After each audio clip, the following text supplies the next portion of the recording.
할렐루야. 오늘도 주님의 큰 은혜가 우리 모두에게 함께 하시기 바랍니다. 자, 오늘은 순교자의 믿음 이제 두 번째 시간으로 또 함께 은혜를 나누고자 합니다. 우리가 신앙생활을 하다 보면 몇 차례 신앙의 위기를 만날 수가 있습니다. 이러한 신앙의 위기는 곧 인생의 위기가 될 수 있기 때문에 그 위기를 잘 극복해야 합니다. 우리는 지난 시간에 우리가 만나는 신앙의 위기 중에 하나가 이 세상이 공평하지 않다라고 생각이 될 때라고 했습니다. 이 세상이 공평하지 않다라는 것은 곧 이 세상을 다스리시는 하나님이 공평하지 않다라는 것을 의미합니다. 그런데 이러한 생각이 드는 것 자체가 바로 시험을 받는 것입니다. 에덴 동산에서도 보면 뱀이 여자를 유혹할 때 하나님을 의심하게 만듭니다. 그래서 여자가 뱀의 소리를 듣고 나서 선악과를 보니까 예전과 다르게 보인 것입니다. 이렇게 불신의 눈으로 세상을 본다면 불공평한 것이 한두 가지가 아닙니다. 오늘 본문에서도 보면 불의한 헤롯 왕이 유대인들의 환심을 사려고 죄 없는 야고보를 죽였습니다. 그리고 베드로마저 죽이려고 옥에 가두었죠. 만약 하나님이 계신다면 왜 하나님께서는 이렇게 악한 자가 잘되고 의로운 자가 고난을 받게 하시는 것일까요? 그리고 또 한 가지 이상한 것이 있습니다. 야고보와 베드로는 똑같은 예수님의 제자였지만 야고보는 헤롯의 칼에 죽었고 베드로는 죽지 않고 기적적으로 구원을 받게 됩니다. 그러면 왜 하나님은 누구는 죽게 내버려 두고 또 누구는 구원해 주시는 것일까요? 그리고 또 한 가지 이상한 것이 있습니다. 오늘 본문을 보면 옥에 갇힌 베드로를 위해서 교회가 간절히 하나님께 기도했다라고 했습니다. 그렇다면 교회는 야고보를 위해서는 기도하지 않았을까요? 분명히 야고보를 위해서도 기도했을 것입니다. 그렇다면 왜 하나님은 누구를 위한 기도는 들어주시고 누구를 위한 기도는 들어주지 않는 것일까요? 여러분은 어떻게 생각하십니까? 근데 중요한 것은 초대교회 성도들은 그 하나님에 대한 믿음을 지키기 위해서 기꺼이 목숨을 바쳤다라는 것입니다. 그래서 오늘 본문의 야고보는 사도 중에서 최초의 순교자가 되었고 베드로도 나중에 순교를 당하게 됩니다. 그러면 초대교회 성도들은 이렇게 불공평하게 보이는 세상에서 어떻게 하나님에 대한 믿음을 지킬 수 있었을까요? 오늘은 지난 시간에 이어서 이 순교자의 믿음에 대해서 살펴보고 각종 신앙의 위기를 극복하고 하나님에 대한 믿음을 굳게 지키는 축복의 주인공들이 다 되시기를 주님의 이름으로 축원합니다. 자, 우리가 지난 시간에 살펴본 순교자의 믿음은 두 가지였습니다. 하나는 죽은 자를 살리는 하나님에 대한 믿음이었고 또 하나는 정금과 같이 어떤 상황에서도 변하지 않는 믿음이었습니다. 오늘 우리가 살펴볼 순교자들의 믿음은 하나님의 뜻대로 순종하는 믿음과 하나님의 뜻대로 기도하는 믿음입니다. 먼저 순교자들은 하나님의 뜻대로 순종하는 믿음을 가졌습니다. 예수님께서는 우리가 천국에 들어가기 위해서 바로 하나님의 뜻대로 순종하는 믿음이 있어야 된다라고 말씀합니다. 마태복음 7장 21절을 보겠습니다. 같이 한번 읽어볼까요? 시작. 나더러 주여 주여 하는 자마다 다 천국에 들어갈 것이 아니요 다만 하늘에 계신 내 아버지의 뜻대로 행하는 자라야 들어가리라. 아멘. 하나님 아버지의 뜻대로 행하는 자라야 천국에 들어간다라고 하십니다. 이렇게 하나님의 뜻대로 우리가 순종하려면 먼저 하나님의 뜻이 무엇이냐라는 것을 알아야 됩니다. 그래서 로마서 12장 2절에는 너희는 이 세대를 본받지 말고 오직 마음을 새롭게 함으로 변화를 받아 하나님의 선하시고 기뻐하시고 온전하신 뜻이 무엇인지 분별하도록 하라라고 하십니다. 그러면 우리는 어떻게 이 하나님의 뜻을 분별하고 그 뜻대로 순종할 수 있을까요? 우리가 하나님의 뜻대로 순종한다는 것은 두 가지를 의미합니다. 하나는 하나님의 말씀에 대해 순종하는 것입니다. 이것은 우리가 이미 상식적으로 알고 있는 하나님의 뜻에 대한 순종입니다. 그런데 하나님의 뜻에 대한 순종은 또 한 가지가 있는데 그것은 우리가 하나님의 말씀에 대하여 순종한 그 결과에 대해서도 순종하는 것입니다. 여기서 하나님의 말씀에 대한 순종의 결과라는 것은 다른 말로 하면 우리가 처한 상황과 환경인 것입니다. 사람들은 하나님의 말씀에 순종해야 한다는 것은 잘 알지만 하나님이 주신 상황에도 순종해야 한다는 것은 받아들이기 어렵습니다. 여러분은 어떻습니까? 지금 여러분들의 처한 상황이 여러분들의 마음에 드십니까? 마음에 드는 분도 계시지만 마음에 안 드는 분도 많이 있을 줄 압니다. 그렇기 때문에 우리가 신앙생활을 한다라고 하지만 정말 우리가 이 믿음의 자리를 지키는 것이 어려운 것입니다. 그렇지만 우리가 하나님의 말씀에 순종할 때 우리는 두 가지 결과를 맞이할 수 있습니다. 하나는 하나님이 약속하신 대로 형통한 축복을 받는 것입니다. 하나님께서 여호수아에게 주신 약속의 말씀입니다. 여호수아서 1장 7절과 8절을 같이 읽겠습니다. 시작. 오직 강하고 극히 담대하여 나의 종 모세가 내게 명령한 그 율법을 다 지켜 행하고 오로나 좌로나 치우치지 말라. 그리하면 어디로 가든지 형통하리니 이 율법책을 내 입에서 떠나지 말게 하며 주야로 그것을 묵상하여 그 안에 기록된 대로 다 지켜 행하라. 그리하면 내 길이 평탄하게 될 것이며 내가 형통하리라. 아멘. 이렇게 우리가 하나님의 말씀대로 순종하면 하나님께서 형통한 길을 이제 보장해 주시고 약속하시는 것을 보게 됩니다. 그런데 우리가 하나님의 말씀대로 순종하지만 또 하나의 결과를 우리가 당하게 되는데 그것은 바로 이 십자가의 고난을 우리가 만나는 겁니다. 우리가 하나님의 말씀대로 순종하지 않으면 이 고난의 길을 가는 것은 우리가 쉽게 예상할 수가 있어요. 그렇지만 왜 하나님의 말씀대로 순종했는데 언제는 형통한 길이고 또 언제는 또 이 고난의 길이냐라는 것입니다. 이 하나님의 말씀대로 순종해서 당하는 그 고난의 길은 이것은 죄 때문에 당하는 고난이 아니라 바로 이 불의한 세상에서 의를 위하여 당하는 고난입니다. 그래서 디모데후서 3장 12절에 보면 무릇 그리스도 예수 안에서 경건하게 살고자 하는 자는 박해를 받으리라 라고 하십니다. 또 마태복음 5장 10절에 보면 팔복 가운데 의를 위하여 박해를 받은 자는 복이 있나니 천국이 그들의 것임이라 라고 하십니다. 오늘 본문의 경우를 보면 야고보는 이미 죽음을 당했고 또 베드로는 감옥에 갇혀서 죽을 날을 기다리고 있습니다. 지금 야고보나 베드로가 이러한 고난을 당하는 것은 자기들의 잘못 때문이 아니라 하나님의 뜻대로 순종한 결과로 당하는 의의 고난인 것입니다. 예수님도 하나님의 뜻에 순종하여 죄가 없는 완벽한 삶을 사셨지만 그 결과는 십자가의 고난을 당하는 것이었습니다. 오늘 본문의 야고보나 베드로를 보면 그들도 예수님처럼 하나님의 뜻대로 순종하다가 결국에는 순교자가 되는 것입니다. 따라서 이 순교자의 믿음은 하나님의 말씀에 순종하는 것은 물론이고 그 결과에 대해서도 이 상황에 대해서도 순종하는 것입니다. 따라서 하나님의 말씀에 순종한 결과가 자기가 원하는 것이든 그렇지 않는 것이든 또 자기가 좋아하는 것이든 그렇지 않는 것이든 그 상황 자체를 믿음으로 받아들이는 것입니다.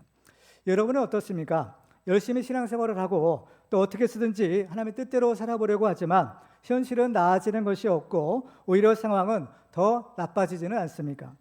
죽으면 죽으리라는 각오로 정직하게 살아보려고 하지만 막상 우리에게 돌아오는 것은 억울한 일을 당하고 진짜 죽음을 당하는 것이라면 여러분은 어떻게 하시겠습니까? 다니엘서를 보면 다니엘의 세 친구였던 사드락, 메사, 아벳느고는 죽음의 위협을 당했습니다. 느부갓네살 왕이 만든 금신상에 엎드려 절하지 않으면 풀무불 속에 던져질 것이다 라는 것입니다. 그렇지만 이것은 하나님의 명령을 어기는 것입니다. 하나님께서 이스라엘 백성들에게 주시는 십계명이 있죠. 바로 이 십계명 가운데 제1계명과 2계명이 무엇인가 하면 너는 나 외에는 다른 신을 내게 두지 말라라는 것입니다. 그리고 너를 위하여 새긴 우상을 만들지 말고 그것들에게 절하지 말라라는 것입니다. 만일 이 금신상에 절한다면 지금 당장에는 그 목숨을 구할지 모르지만 하나님의 가장 중요한 계명을 어기는 것이 되는 것입니다. 그래서 다니엘의 세 친구들은 하나님의 말씀을 따르기 위해서 우상에게 절하지 않았습니다.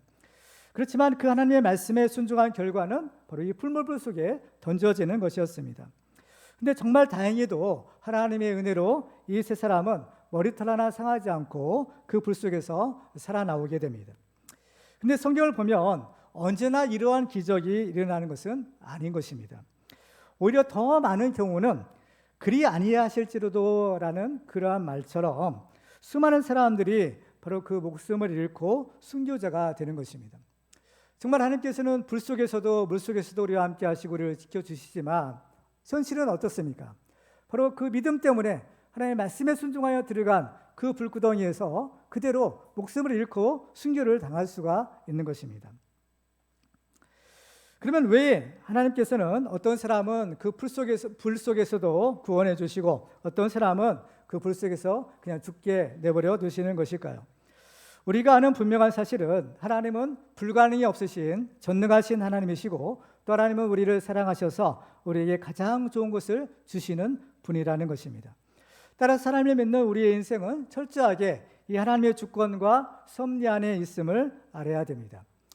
우리가 하나님의 섭리 아래 있다라는 사실을 예수님께서는 마태복음 10장에서 이렇게 말씀하십니다. 참새 2마리가 한 아사리온에 팔리지 않느냐? 그러나 너희 아버지께서 허락하지 아니하시면 그 하나도 땅에 떨어지지 아니하리라. 너희에게는 머리털까지 다 세신 바 되었나니 두려워하지 말라. 너희는 많은 참새보다 귀하니라. 아멘. 이 미물인 참새 한 마리조차도 하나님의 허락 없으면 땅에 떨어지지 않는다라는 겁니다. 이 말은 이 세상 모든 만물이 바로 하나님이 다스리시고 우리는 하나님의 주권과 섭리 아래 있다라는 것을 의미하는 겁니다. 심지어 하나님께서는 우리의 머리털 하나까지도 다 세신 바 되었으니, 그죠? 우리는 어떻게 했느냐는 거죠. 따라서 우리에게 일어나는 일들은 결코 우연이 아니라는 겁니다.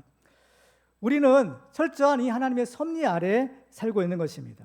그래서 지금 우리가 처한 상황도 하나님의 섭리에 따라서 이루어지고 있는 것입니다. 다만 우리는 이 하나님의 신묘막측한 뜻을 다 알 수는 없는 겁니다.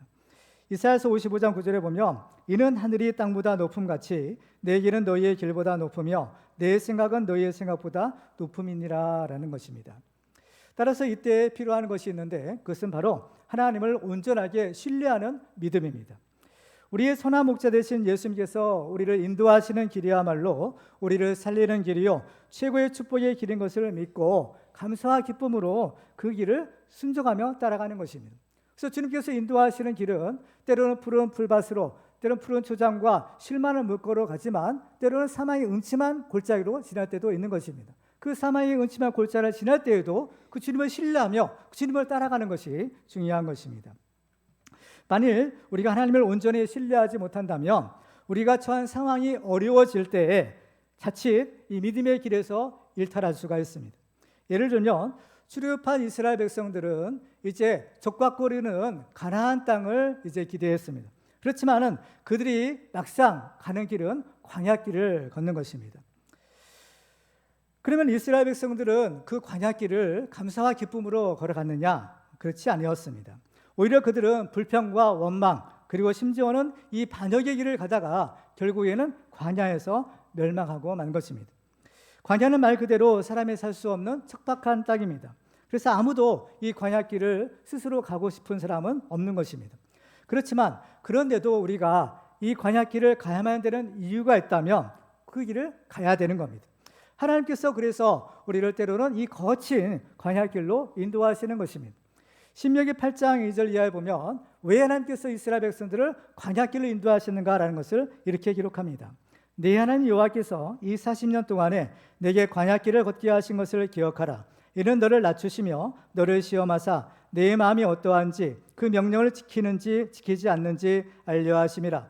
너를 낮추시며 너를 줄이게 하시며 또 너도 알지 못하며 내 조상들도 알지 못하던 만나를 내게 먹이신 것은 사람이 떡으로만 사는 것이 아니요 여호와 입에서 나오는 모든 말씀으로 사는 줄을 내가 알게 하려 하심이니라. 아멘. 그렇습니다. 이 광야의 고난을 체험하지 못하면 하나님께서 장차 주실 이 가나안의 풍성함을 얻을 수도 없고 또 설령 얻는다 하더라도 그것은 진정한 축복이 될 수 없는 것입니다. 그래서 이 사실을 깨달은 시편 기자는 시편 119편에서 이렇게 고백합니다. 우리 같이 읽겠습니다. 시작. 고난 당하는 것이 내게 유익이라. 이로 말미암아 내가 주의 율례들을 배우게 되었나이다. 주의 입의 법이 내게는 천천 금은보다 좋으니라. 아멘. 이 고난의 광야에서 생명의 만나를 먹어본 사람만이 하나님의 말씀이 꿀과 송이꿀보다 더 달고 하나님의 말씀이 천천 금은보다 더 좋다라는 사실을 알 수 있는 것입니다. 지금 여러분이 있는 삶의 자리는 어떻습니까? 여러분의 가정은 평안하십니까?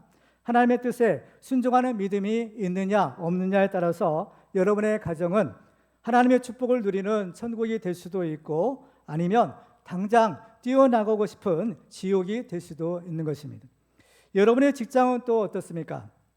하나님의 뜻에 순종하는 믿음이 있느냐 없느냐에 따라서 여러분의 직장은 자신의 재능을 마음껏 발휘하는 자아실현의 장이 될 수도 있고 아니면 그저 먹고 살기 위해서 비굴하게 굴종하는 노예들의 노역장이 될 수도 있는 것입니다.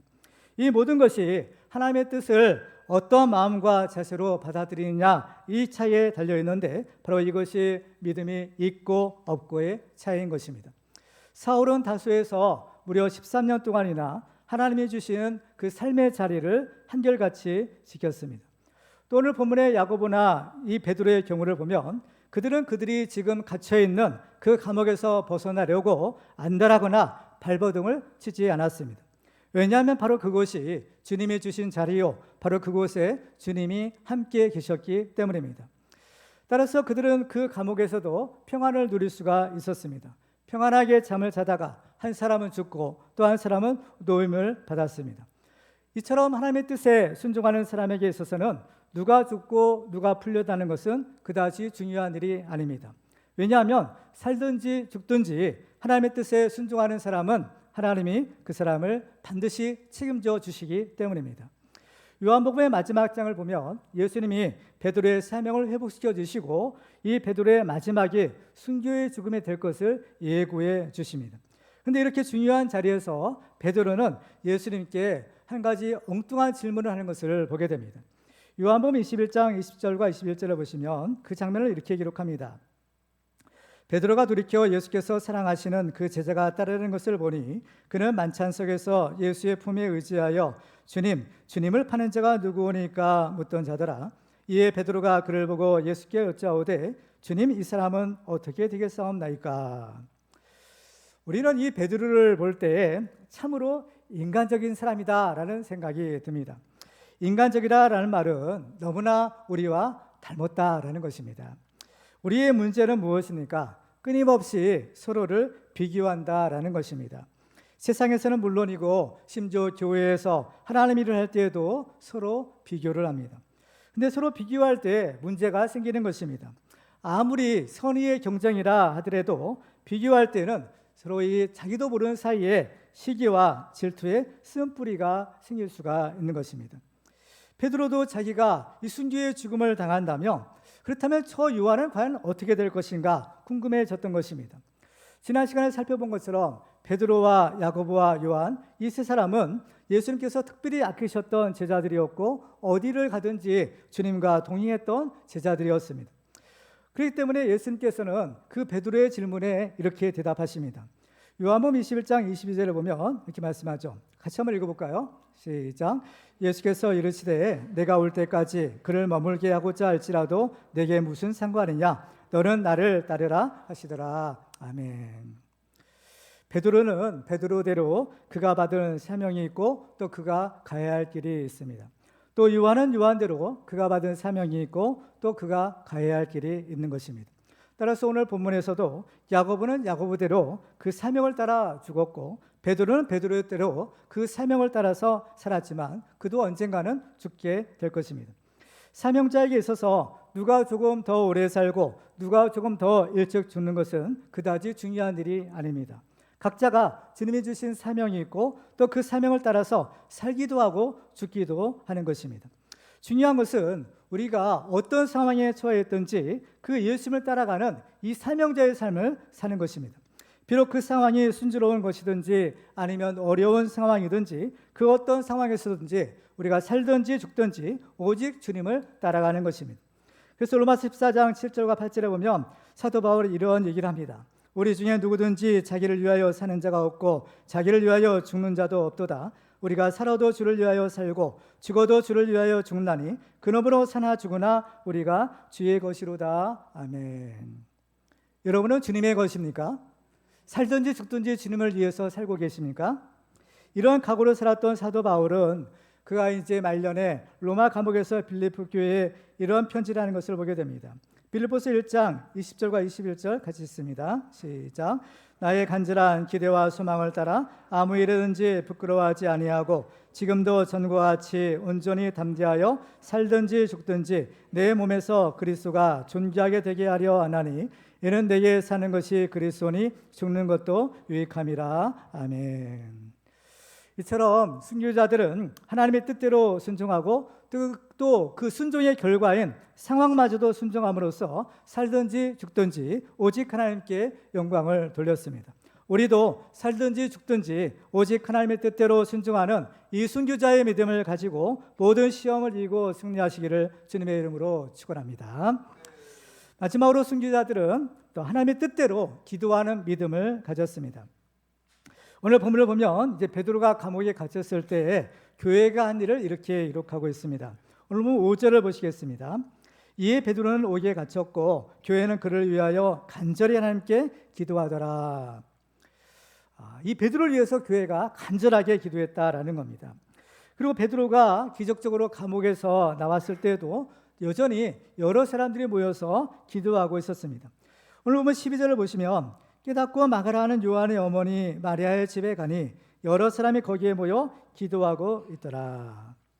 성경을 보면 우리가 고난을 당할 때 뭘 해야 되는가라는 것을 알려주시는데 그것은 바로 기도하는 것입니다. 야고보서 5장 13절에 보면 너희 중에 고난당하는 자가 있느냐 그는 기도할 것이요 라고 하십니다. 성경을 보면 기도에는 놀라운 축복의 약속이 있는 것을 발견하게 됩니다. 예레미야 29장 12절에 보면 너희가 내게 부르짖으며 내게 와서 기도하면 내가 너희들의 기도를 들을 것이요 너희가 온 마음으로 나를 구하면 나를 찾을 것이요 나를 만나리라 라고 하십니다. 하나님께서는 우리의 기도에 응답하시겠다라고 약속하시는 거죠. 특별히 예수님은 우리에게 이 예수님의 권세를 주시고 예수님의 이름으로 기도할 수 있는 특권을 주셨습니다. 요한복음 14장 13절과 14절을 같이 읽습니다. 시작. 너희가 내 이름으로 무엇을 구하든지 내가 행하리니 이는 아버지로 하여금 아들로 말미암아 영광을 받으시게 하려 함이라. 내 이름으로 무엇이든지 내게 구하면 내가 행하리라. 아멘. 내 이름으로 무엇이든지 구하면 내가 행하리라 라는 겁니다. 근데 우리가 기도하는 것은 누구의 이름으로 해요? 그래서요? 예수님의 이름으로 기도하는 겁니다. 그래서 하나님께서 들으시는 유일한 기도는요, 예수님의 기도예요. 근데 예수님의 기도만 들으시는데 그 예수를 믿는 우리 성도들에게 예수님께서는 자신의 이름을 주시고 내 이름으로 기도하라 하시는 거예요. 그러면 하나님께서 우리의 기도도 들어주신다라는 것입니다. 특별히 기도하는 조건이 있죠. 누구의 이름으로? 예수 이름으로는 겁니다. 예수 이름으로 기도한다는 것은 예수님처럼 기도한다라는 것을 의미하는 것입니다. 어쨌든 간에 교회가 이렇게 간절하게 기도했을 때 베드로는 기적적으로 풀려나게 됩니다. 근데 여기서 우리는 한번 생각을 해봐야 됩니다. 무엇을 생각하는가 하면 베드로는 교회가 간절하게 기도해서 이제 감옥에서 풀려났는데 그러면 야고보는 과연 어땠을까 하는 거예요. 야고보에 대해서는 본문을 보면 특별하게 뭐 기도했다라는 그러한 내용이 없죠. 그냥 야고보가 그냥 죽었다라는 그러한 아주 단순한 기록만이 있는 것입니다. 그러면 교회는 그 야고보를 위해서는 기도하지 않았을까요? 물론 기록되진 않았지만 당연히 기도했을 것이다 라고 생각이 듭니다. 왜냐하면 야고보도 사도였고 야고보도 그 교회의 지도자였는데 왜 교회가 야고보를 위해서는 기도하지 않았겠습니까? 그렇다면 우리가 알고 있는 기도의 상식이 지금 맞지 않고 있는 것입니다. 만일 교회가 이 야고보를 위해서도 기도했더라면 왜 하나님은 야고보를 위한 기도는 들어주지 않고 이 베드로를 위한 기도만 들어주셨느냐라는 것입니다.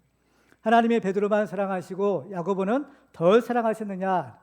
우리는 지난 시간에 그런 것이 결코 아니다라는 것을 이미 살펴보았습니다. 야고보야말로 예수님이 특별히 사랑하셨던 제자요 언제나 주님과 동행했던 그 3명의 제자 중에 하나였기 때문입니다. 그렇다면 우리는 초대교회가 과연 어떠한 기도를 하나님께 드렸는지를 우리가 살펴볼 필요가 있는 겁니다. 왜냐하면 우리가 너무나 당연하게 생각하는 것과 또 그 시대의 실제와는 너무 다를 수가 있기 때문인 겁니다. 만약 우리가 그 당시에 초대교회 성도의 입장이라면 우리는 하나님께 어떤 기도를 드렸을까요? 당연히 옥에 갇힌 이 야고보와 베드로가 빨리 풀려나게 해달라고 기도했을 것입니다. 그렇지 않겠어요? 그런데 성경을 자세히 보면 그렇지 않았다라는 것을 우리는 발견하게 됩니다. 오늘 본문을 보면 감옥에서 구출된 베드로는 곧장 바로 자기를 위해 기도하는 그 성도들에게 찾아가는 것을 보게 됩니다. 오늘 본 13절과 15절을 보시면요, 베드로가 대문을 두드리는데 로데라 하는 여자아이가 영접하러 나왔다가 베드로의 음성인 줄 알고 기뻐하여 문을 미처 열지 못하고 달려들어가 말하되 베드로가 대문 밖에 섰더라 하니 그들이 말하되 내가 미쳤다 하나 여자아이는 힘써 말하되 참말이라 하니 그들이 말하되 그러면 그의 천사라 하더라. 집안에서 베드로를 위해서 기도하던 그 성도들은 이제 그 베드로가 대문 밖에 있다라는 여자의 말을 들었지만 그 말을 믿지 않고 오히려 내가 미쳤다라는 말을 했다는 겁니다. 그 아이가 이것은 거짓이 아닌 진짜다라고 강조하고 말하니까 성도들은 그렇다면 이것은 베드로의 선사일 것이다라고 말한 겁니다. 왜냐하면 그들은 이미 베드로가 죽어서 베드로의 수호천사가 그 사실을 전해주기 위해서 왔을 것이다라고 단정했기 때문입니다. 그러니까 이와 같은 상황을 우리가 종합해 본다면 초대교회 성도들은 이 베드로가 감옥에 풀려났어도 전혀 그 사실을 믿지 않았다라는 사실인 겁니다. 그렇다면 그들은 베드로를 살려달라라고 하나님께 간절하게 기도했지만 정작 베드로가 살아서 그들에게 돌아왔지만 그 사실을 믿지 않는 겁니다. 그렇다면 그들의 기도는 과연 무엇일까요? 과연 그들의 기도를 진짜 기도라고 할 수 있을까요? 정말 믿지도 않으면서 베드로를 살려달라라고 기도했다면 그들의 기도는 정말 믿음이 없는 기도, 그야말로 입술로만 주요주하는 기도에 불과할 것입니다. 그렇지만 갈라디아서 6장 7절에 보시면 이렇게 말씀합니다.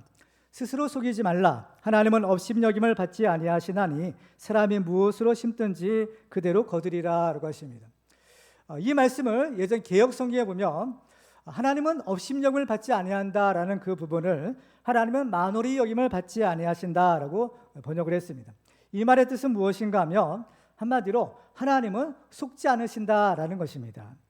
그래서 스스로 속이지 말라라고 하는 겁니다. 스스로도 속이지 말고 하나님도 속이지 말라. 하나님은 절대 속는 분이 아니다라는 겁니다.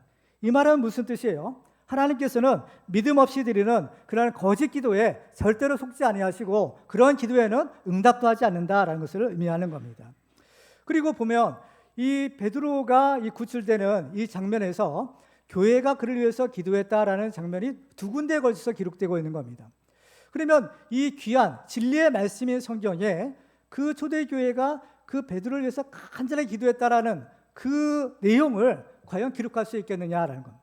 그러면 그 초대교회의 기도는 과연 거짓 기도였느냐? 그렇지는 않을 겁니다. 성경에 그들의 기도가 기록되어 있다는 것은 그들의 기도는 진실한 기도요, 또 하나님이 응답하시는 기도였다라는 것을 우리는 알 수가 있는 것입니다. 초대교회 성도들을 보면 이 사람들은 절대로 그냥 가짜 신앙이 아니었던 겁니다. 이들은 그야말로 진짜 예수를 믿는 사람들이었던 것입니다. 그들은 자기의 생명 걸고 예수를 믿었고 또 말로만이 아닌 자신의 삶으로서 하나님의 말씀에 순종했던 사람들입니다. 그렇기 때문에 그들의 증거는 뭐예요? 자기들의 그 귀한 수요물조차 아끼지 않고 다 교회에 헌금해서 어렵고 가난한 사람들을 위해서 쓰도록 했던 것입니다. 따라서 그들이 베드로를 살려주시기를 위해서 간절히 기도하면서도 실제로는 베드로가 살아올 것을 기대하지 않았다라는 것은 바로 이치에 맞지 않았다라는 겁니다. 그렇다면 그들이 베드로를 위해서 하나님께 그렇게 간절하게 기도했던 내용은 과연 무엇일까요? 분명히 그들의 기도의 내용은 베드로를 살려달라는 기도는 아니었을 것이다라는 겁니다. 우리는 이 초대교회 성도들이 예전에 드렸던 그들의 기도를 통해서 그 해답을 찾을 수가 있습니다. 베드로가 감옥에 갇힌 것은 이번이 처음이 아니었습니다. 베드로는 앞부분 사도행전 4장에 보면 그때도 이 감옥에 갇혔었는데 성전 미문에서 구걸하던 그 나면서부터 안진병된 사람을 이제 나사렛 예수 그리스도의 이름으로 이제 고쳐주고 일으켜줍니다. 근데 유대교 지도자들의 시기로 이제 감옥에 갇혔다가 이제 다시 풀려나게 되는데 그때 이 돌아온 사도들과 성도들이 만나서 이렇게 함께 기도하는 장면이 있습니다. 사도행전 4장 29절과 30절을 같이 읽습니다. 시작. 주여 이제도 그들의 위협함을 굽어보시옵고 또 종들로 하여금 담대히 하나님의 말씀을 전하게 하여 주시오며 손을 내밀어 병을 낫게 하시옵고 표적과 기사가 거룩한 종 예수의 이름으로 이루어지게 하옵소서 하더라. 아멘. 여기서 보면 그들은 이러한 감옥에도 갇히고 매도 맞는 이러한 박해를 당하면서도 그 박해자의 위협을 피하게 해달라고 기도하지는 않았던 겁니다. 오히려 자신들은 온갖 위협을 당하면서도 그 위협 가운데 전능하신 하나님께서 함께하여 주셔서 오히려 담대하게 이 하나님의 말씀을 전하게 해달라고 기도하는 것입니다. 그러니까 초대교회 성도들은 그들이 어떤 상황이 있든지 그 상황을 받아들인 겁니다. 그 상황 속에서도 바로 예수님의 부활의 증인, 곧 바로 이 순교자의 사명을 감당하게 해달라고 기도한 것이죠. 한마디로 초대교회 성도들의 기도는 자신들이 사느냐 죽느냐 이것이 중요한 것이 아니라 오직 자기들을 통하여 하나님의 뜻이 이루어지기만을 기도했구나라는 사실을 알게 되는 것입니다. 바로 이것이 예수님과 사도들의 믿음이었습니다. 요한복음 11장을 보면 이제 예수님이 죽은 나사로를 살리려고 유대로 다시 가자라고 제자들에게 말씀합니다. 근데 그 말을 들은 제자들이 뭐라고 하는가 하면 요한복음 11장 8절에 보면 제자들이 말하되 랍비여 방금도 유대인들이 돌로 치려 하였는데 또 그리로 가시려 하나이까라는 겁니다. 지금 나사로가 있는 그 유대 마을은 어때요? 유대인들이 당연히 많이 살고 있었죠. 그런데 유대인들이 그 예수님을 죽이려고 했던 적이 있었던 겁니다. 그런데 왜 그 굴 안에 잘못하면 죽을 수 있는데 그 길을 왜 다시 가려고 하십니까? 라는 겁니다. 그럼에도 불구하고 예수님은 다시 가자라는 겁니다. 왜요? 거기에 그들이 예수님이 살리셔야 될 나사로가 있기 때문인 것입니다. 이것은 사도 바울도 마찬가지였습니다. 바울이 이제 예루살렘을 향해서 올라갈 때 이런 얘기를 합니다. 사도행전 20장 22절과 24절 말씀을 보면 보라 이제 나는 성령에 매여 예루살렘으로 가는데 거기서 무슨 일을 당할는지 알지 못하노라. 오직 성령이 각 성에서 내게 증언하여 결박과 환난이 나를 기다린다 하시나 내가 달려갈 길과 주 예수께 받은 사명 곧 하나님의 은혜의 복음을 증언하는 일을 마치려 하면은 나의 생명조차 조금도 귀한 것으로 여기지 아니하노라. 아멘. 주님 주신 그 사명을 위해서라면 생명조차 조금도 귀한 것으로 여기지 않는 것이 바로 이 사도들의 믿음이었던 겁니다. 이 사도들의 믿음은 곧 초대교회 성도들의 믿음이기도 합니다. 그렇다면 우리는 이 초대교회 성도들이 감옥에 갇힌 베드로를 위해서 하나님께 간구했던 기도의 내용이 무엇이는지를 우리는 알 수 있는 것입니다. 그것은 바로 이 죽음에 직면한 베드로를 살려달라라고 기도한 것이 아니었다라는 겁니다. 그들은 오히려 이 베드로가 죽음의 위협 속에서도 그 믿음을 지키고 야고보처럼 용감하게 순교할 수 있기를 기도해 준 것입니다. 그렇기 때문에 막상 베드로가 살아서 돌아왔다라는 소식을 그들은 믿지 않았던 겁니다. 그들이 기도한 대로라면 어때요? 베드로는 야고보처럼 거기서 순교를 당해야 했다라는 겁니다. 왜 이것이 자연스러운 현상이었는가라는 것을 우리는 성경을 통해서 확인해 볼 수 있는 겁니다. 초대교회 당시에는 예수를 믿는 것과 십자가를 지는 것은 서로 별개가 절대 아니었습니다. 예수를 믿는다는 것은 곧 십자가를 지는 것이고 십자가를 진다는 것은 죽는다는 것을 의미했던 거죠. 왜냐하면 그들은 바로 예수님의 말씀대로 순종하는 신앙생활을 했기 때문입니다. 마태복음 16장 24절에 보면 주님께서 이렇게 말씀합니다. 같이 읽겠습니다. 시작. 이에 예수께서 제자들에게 이르시되 누구든지 나를 따라오려거든 자기를 부인하고 자기 십자가를 지고 나를 따를 것이니라. 아멘. 예수를 따른다라는 것은 결국 예수를 믿는다는 것이고 예수님을 믿는 신앙생활을 한다는 것인데 그 예수를 따르려면 조건이 있어요. 무슨 조건이요? 자기를 부인하고 자기 십자가를 지어야 된다는 겁니다. 자기 부인하고 십자가 지는 것은 그 죽는다는 것을 의미하죠. 예수님 십자가를 지시고 죽으셨던 것처럼 그 예수를 따르는 사람들도 자기 십자가 지고 죽어야 된다는 겁니다.